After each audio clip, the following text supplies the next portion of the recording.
আসসালামু আলাইকুম ভিউয়ার্স, আপনারা সবাই কেমন আছেন? আশা করি আপনারা সবাই ভালো আছেন। আমিও আপনাদের দয়া আল্লাহর রহমতে ভালো আছি আলহামদুলিল্লাহ। শুরুতে আপনারা দেখতে পাচ্ছেন এটা একটা গিয়ার লিভার। এটা কোন গাড়ির গিয়ার লিভার আপনারা অনেকেই বুঝতে পেরে গেছেন অলরেডি। এটা হচ্ছে টয়োটা স্কোয়ার গাড়ির গিয়ার লিভার। আজকে আপনাদেরকে আমি বুঝাবো টয়োটা স্কোয়ার গাড়ির গিয়ার লিভার কীভাবে গিয়ার শিফট করা হয়। যারা অনেকে জানেন খুবই ভালো আলহামদুলিল্লাহ, যে জানে না তাদের জন্য ভিডিওটি কার্যকর হবে। তবে ভিডিওটি দয়া করে সবাই কন্টিনিউ করবেন, ভিডিওটিতে অনেক কিছু বোঝার আছে।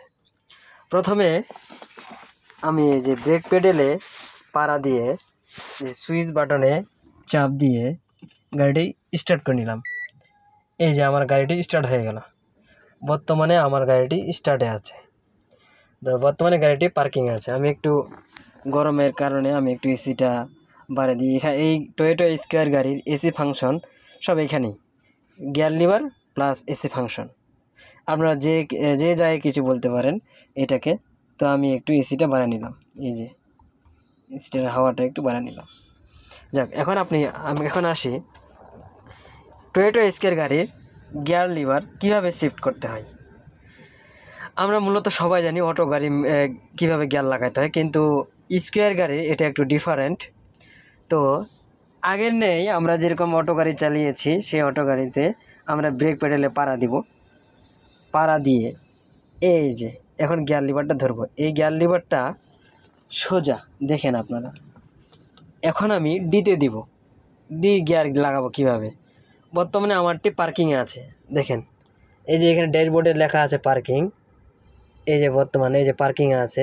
এখানে যদি গিয়ার লিভার এখানে শিফট হয় আর মানে রিভার্স থেকে ব্যাক, আপনারা সবাই জানেন। এন থেকে নিউট্রাল আর ডি থেকে ড্রাইভ। এই যে এখানে সবগুলো লেখা আসবে।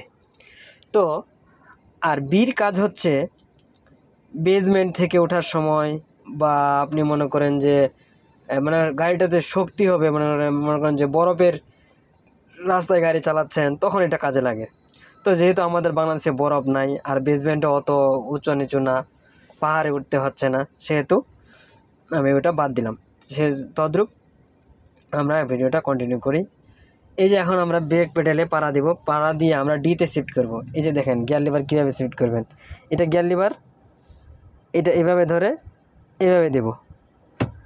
আবার গিয়ার লিভারটা অটোমেটিকলি তার আগের জায়গায় চলে গেছে। আপনি যেখানে গিয়ার শিফট করেন না কেন, গিয়ার লিভারটা সে তার জায়গায় অবস্থান করবে। আমি কিন্তু ডিতে লাগিয়ে দিয়েছি। এখন কীভাবে বুঝবেন, এই যে ড্যাশবোর্ডে দেখেন অলরেডি আমাদের ডিতে গিয়ার লিভার শিফট হয়ে গেছে। এখন আমি নিউট্রাল কীভাবে করব কীভাবে, এটা তো ওই জায়গায় আবার চলে গেছে। এইভাবে ধরে, এই যে দেখেন তীর চিহ্ন দেওয়া আছে, এইভাবে ধরে নিউট্রাল করব। 2 সেকেন্ড ধরলেই সোজা, 2 সেকেন্ড ধরলেই নিউট্রাল হয়ে যাবে। এখন আমি রিভার্সে দেবো। রিভার্স কীভাবে দেবো, এই যে দেখেন নিউট্রাল এখানে এনে চলে গিয়েছে, ঠিক আছে। এখন আমরা রিভার্সে দেবো, মানে ব্যাকে দেবো।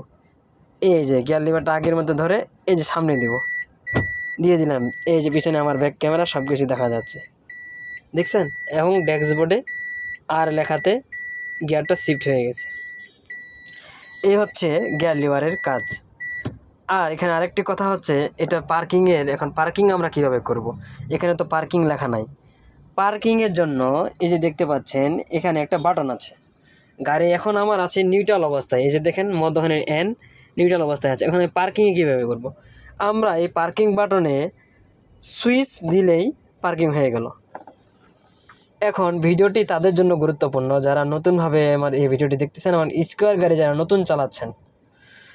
তো অনেকে ভাবতেছে যে কীভাবে পার্কিং করব, যারা নতুন ড্রাইভার আর কি। আমি নতুন ড্রাইভারদের উদ্দেশ্যে বলতেছি, এবং যারা স্কোয়ার গাড়িতে উঠে না বা স্কোয়ার গাড়ি চালায়নি তাদের উদ্দেশ্যে বলতেছি।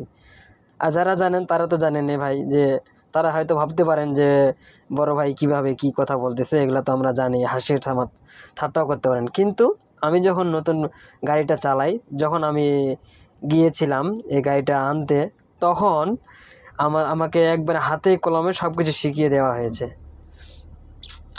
এটা হচ্ছে স্কোয়ার হাইব্রিড গাড়ি। তো গাড়িটা চলে গেলো পার্কিংয়ে। এখন আমার গাড়িটা পার্কিংয়ে থাক আর যেখানে থাক, এখন আমি ড্রাইভে যাব। এই যে দেখেন আবার এইভাবে দিয়ে নিচে দিয়ে চলে গেলো আমার ড্রাইভে। এখন আমরা ড্রাইভ অবস্থায় আমরা পার্কিং করতে পারবো গাড়িটা, যেখানে থাক, নিউট্রালে থাক, আরে থাক, ডিতে থাক, বিতে থাক, এখন আমরা পার্কিং করব। এই সুইচ বাটনে চাপ দিলে পার্কিং অটোমেটিকলি পার্কিং হয়ে যাবে। সুইচ বাটনে চাপ দিলাম, এখানে সুইচ বাটনে চাপ দিলে এখানে পার্কিংয়ে চলে আসবে। এই হচ্ছে টয়োটা স্কিল গাড়ি পার্কিং করার নিয়ম এবং টয়োটা গাড়ি গিয়ার শিফট করার নিয়ম। ধন্যবাদ সবাইকে যারা ভিডিওটি কন্টিনিউ করেছেন, গুরুত্ব সহকারে ভিডিওটি দেখেছেন, তাদেরকে অসংখ্য ধন্যবাদ। আপনাদেরকে আরও ধন্যবাদ দিচ্ছি এবং আমার ভিডিওতে লাইক, কমেন্ট, শেয়ার করার অনুরোধ করতেছি। সবাই উপকৃত হবেন আশা করি। তো এই পর্যন্তই, ভালো থাকবেন, সুস্থ থাকবেন, ভালোভাবে গাড়ি চালাবেন। আসসালামু আলাইকুম ওয়া রাহমাতুল্লাহি ওয়া বারাকাতুহু।